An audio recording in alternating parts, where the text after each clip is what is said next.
프루스트가 말한 것처럼 사랑은 거대한 꿈과 같다. 어쩌면 일시적인 정신 착란이라고도 할 수 있다. 상대방에게 있는 것을 없는 것으로 보고 반대로 없는 것을 있다고 보니까 말이다. 눈에 콩깍지가 씌었다는 어른들의 말이 하나도 틀리지 않은 지경이다.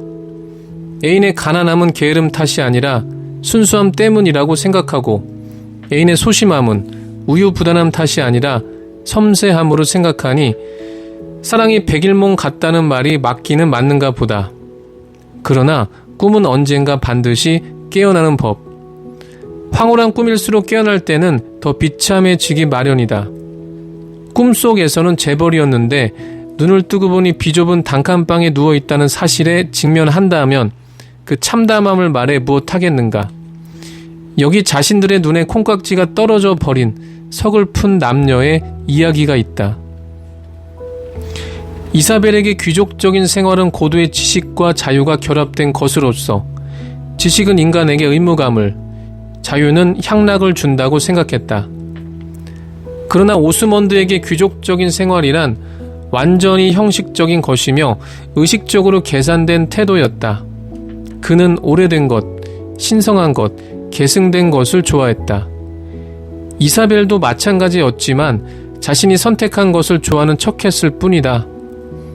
오스먼드는 전통에 대해 비상한 경의를 품고 있었다.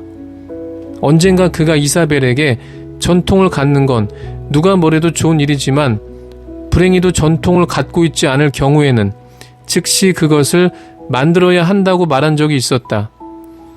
이 말 속에는 그녀에게는 전통이 없지만 자기에게는 다행히도 있다는 뜻이 담겨 있음을 이사벨은 깨달았다. 다만 그가 어디에서 이 전통을 획득했는지 그녀는 알 길이 없었다. 어쨌든 이사벨은 남편의 그런 사고방식을 경멸했으며 그것은 결국 그를 고자세로 만들었다. 오스먼드가 아내를 몹시 경멸했기에 아내 쪽에서도 남편을 경멸하는 것은 당연했다. 자신이 세상을 인식하는 방식에 대하여 아내가 뜨거운 경멸의 눈길을 던진다는 것, 그것은 오스먼드가 예상하지 못했던 위협이었다. 그는 아내가 이런 행동을 취하기 전에 그녀의 감정을 통제해야만 한다고 믿었다. 그리고 이사벨은 남편이 자신의 자신감이 지나쳤다는 것을 스스로 깨달았을 때 그의 귀가 얼마나 타들어갔을지 쉽게 상상할 수 있었다. 어떤 남편이든 아내가 이런 느낌을 줄 경우에는 아내를 미워할 수밖에 없는 법이다. 너무나 때늦은 후에다. 촛불만이 외롭게 빛을 내는 거실에 홀로 앉아 이사벨은 자신이 남편 오스먼드를, 그리고 남편은 자신을 경멸하고 있다는 사실을 인정할 수밖에 없었다. 갑작스러운 유산 상속으로 자신의 삶을 자기 스타일대로 살 수 있었음에도 이사벨은 가난한 남자, 심지어 이미 딸까지 있는 오스먼드와 결혼했다. 결혼을 결정하기 앞서 그녀는 영국 귀족 워버튼 경과, 미국의 성공한 사업자 굿 우드의 청혼마저 과감하게 거부했다. 영국 귀족이 상징하는 고리타분한 관습과 인습, 그리고 미국 사업가가 보장하는 부유함 때문에 자신만의 삶을 살아내려는 의도가 좌절될까 두려웠던 것이다. 그런데 이런 대가를 무릅쓰고 그리고 주변의 만류를 뿌리치며 우여곡절 끝에 이루어진 결혼은 그녀에게 오히려 참담하기 그지없는 현실로 보답했다. 오스먼드라는 남자가 겉보기와는 달리 인습의 추종자일 뿐만 아니라 동시에 부유함을 지향하는 속물이었기 때문이다. 그러니 밤이 새도록 이사벨의 고민은 깊어져 가기만 했던 것이다.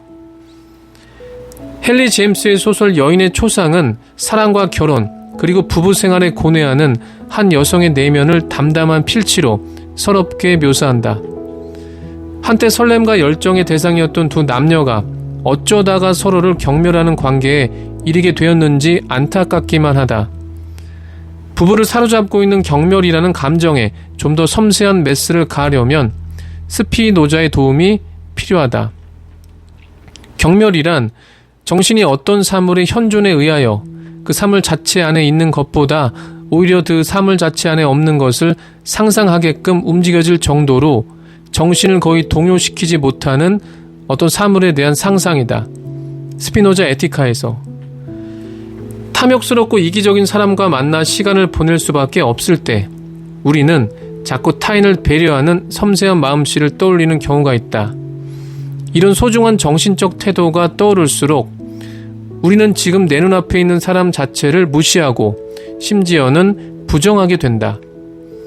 이런 우리의 마음 상태는 어떤 식으로든지 겉으로 드러나기 마련이다. 이럴 때 상대방은 우리가 자신을 경멸하고 있다는 것을 어렵지 않게 직감하게 된다. 이것이 바로 스피노자가 말했던 경멸이 발생하는 메커니즘이다. 이제야 우리는 비극적인 두 남녀 이사벨과 오스먼드가 서로를 어떤 식으로 경멸하고 있는지 짐작할 수 있게 되었다. 이사벨은 남편 오스먼드와 함께 있을 때 허위의식이 없는 자유로운 정신을 상상하고, 반대로 오스먼드는 아내 이사벨과 함께 있을 때 전통과 관습을 존중하는 경건한 정신을 상상하고 있었던 것이다. 원칙적으로 말해 경멸하는 대상과는 함께 있지 않으면 모든 문제는 저절로 해결된다. 하나뿐인 소중한 삶을 경멸하는 대상과 지내는 것만큼 불행한 일이 또 어디 있겠는가.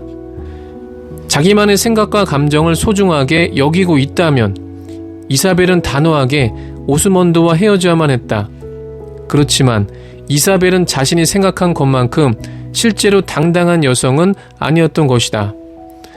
아이러니하게도 이사벨은 남편 오스먼드와 마찬가지로 타인의 시선을 의식하는 속물 근성이 자리 잡고 있었기 때문이다. 작가는 이사벨의 속내를 이렇게 묘사한 적이 있다. 결혼을 파기한다면 그녀의 미래는 온통 어두워질 것이다.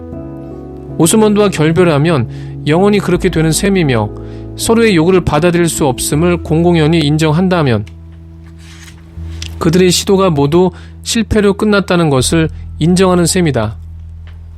이사벨은 지식과 자유가 결합된 삶, 그러니까 자신만의 스타일대로 살아내는 삶을 꿈꾸었다. 그렇지만 이런 꿈도 사실 일종의 허영이었던 셈이다. 이사벨은 그렇게 사는 것이 남들 보기에 가장 멋진 삶이라고 생각했을 것이다. 자유롭게 산다는 것과 자유롭게 살고 있는 것으로 보이고 싶다는 것은 완전히 다른 일이다.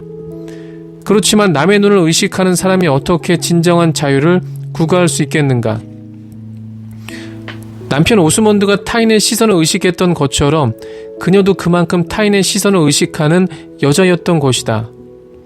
이미 결혼은 파기되어서는 안 된다고 믿는 순간 이사벨은 남편과 마찬가지로 자신도 인습에 매여 있다는 사실을 드러내는 것 아닌가? 유유상종이라고 했던가? 겉모습은 확연히 다르지만 두 사람 모두 부자유스럽기는 마찬가지였던 셈이다. 그녀가 점점 자신의 꿈을 버리고 남편의 가치관을 받아들이는 것도 이런 이유에서인지 모르겠다. 너무나 불행한 일이다. 남편의 가치관을 받아들이는 순간 이사벨은 언젠가 인습과 관습을 존중하는 자신의 모습을 확인할 수밖에 없을 테니까. 아니, 이사벨은 이미 너무나 남편과 닮아 있는 것이다. 아니나 다를까 그녀는 오스먼드의 딸 펜지에게 사랑하는 남자를 잊고 속물적인 결혼을 하라고 권하기까지 한다. 그렇지만 펜지에게 너에게 돈이 별로 없으니 재산을 더 바라게 되는 거란다 라고 말하는 순간 이사벨은 방안이 어두침침한 것이 고마웠고 갑자기 얼굴이 화끈거리는 것을 느꼈다. 그녀가 이런 말을 하는 건 오스먼드를 위해서였다. 그를 위하는 일이라면 이런 말을 하지 않을 수 없었다. 그녀의 눈을 응시하고 있는 펜지의 엄숙한 눈초리가 그녀를 당황스럽게 했으며 펜지가 바라는 것을 자신이 너무 소홀히 다루었다고 생각하니 부끄러움이 앞섰다. 남편을 경멸함에도 불구하고 그와의 삶을 유지하려는 비겁함을 자각했기 때문일까? 아니면 자신의 내면에 이미 남편의 가치관이 괴물처럼 꿈틀거리고 있었다는 사실을 자각했기 때문일까? 어느 경우든 상관이 없다. 남편을 경멸한다면 이사벨은 자신도 경멸해야 한다는 사실에 직면하게 된 것이다. 바로 이것이다. 자신만의 고유한 삶, 그러니까 남의 시선을 의식하지 않는 충만한 삶을 영위하려면 이사벨은 경멸하는 과거 자신과 철저히 단절해야 할 뿐만 아니라 경멸하는 대상과도 단절할 수 있는 용기가 필요했던 것이다. 그렇지만 이런 용기는 얼마나 얻기 힘든가. 누군가를 경멸하는 사람은 불행한 사람이다. 물론 더 불행한 사람은 경멸당하는 사람이다. 여자는 남자를 사랑했다. 그렇지만 남자는 더 이상 여자를 사랑하지 않는다.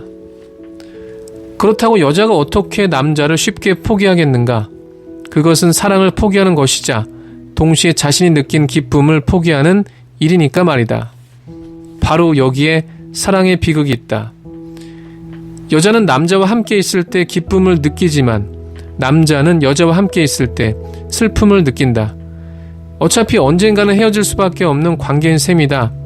그래서 여자는 결단을 해야만 한다. 그녀는 남자를 떠나 슬픔을 혼자 감당할 수도 있다.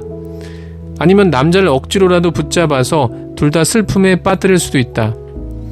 억지로 붙잡힌 남자는 슬픔에 빠져들 것이고 그의 슬픔은 여자를 또 슬프게 만들 테니까 말이다. 불행히도 여자는 후자를 선택한다. 억지로라도 남자를 곁에 두려는 것이다. 비록 처음에는 남자가 슬픔에 빠질 수도 있지만 최선을 다해서 남자를 행복하게 해주면 그의 마음이 돌아설 수도 있을 것이라고 기대했던 것이다. 너무 진부한 방법이지만 여자는 남자를 호텔로 유혹하는 데 성공한다. 여자는 남자가 호텔에 함께 들어올 수밖에 없도록 만들었다고 치자 그곳에서 여자는 정성을 다해서 남자의 몸을 그리고 남자의 마음을 애무한다. 그렇지만 남자는 마치 시체처럼 반응이 없다. 심지어 그는 지금 다른 여자를 생각하고 있는 것 같다. 그렇지 않고서야 어떻게 옷 한 조각 걸치지 않은 자신에게 그렇게 애정을 담아 애무하고 있는 자신에게 무감각할 수 있겠는가? 그렇다. 지금 남자는 할 수 있는 한 여자를 경멸하고 있는 중이다. 누군가를 앞에 두고서 다른 사람을 생각하는 것, 혹은 다른 사람을 생각하려고 하는 것, 이것이 바로 경멸이다. 얼마나 무서운가? 사랑하는 사람으로부터 시체 옆에 있는 느낌을 얻는 경험은 이제 알겠는가? 경멸을 당하지 않으려면 내게서 슬픔을 느끼는 사람을 쿨하게 보내주는 방법밖에 없다는 사실을.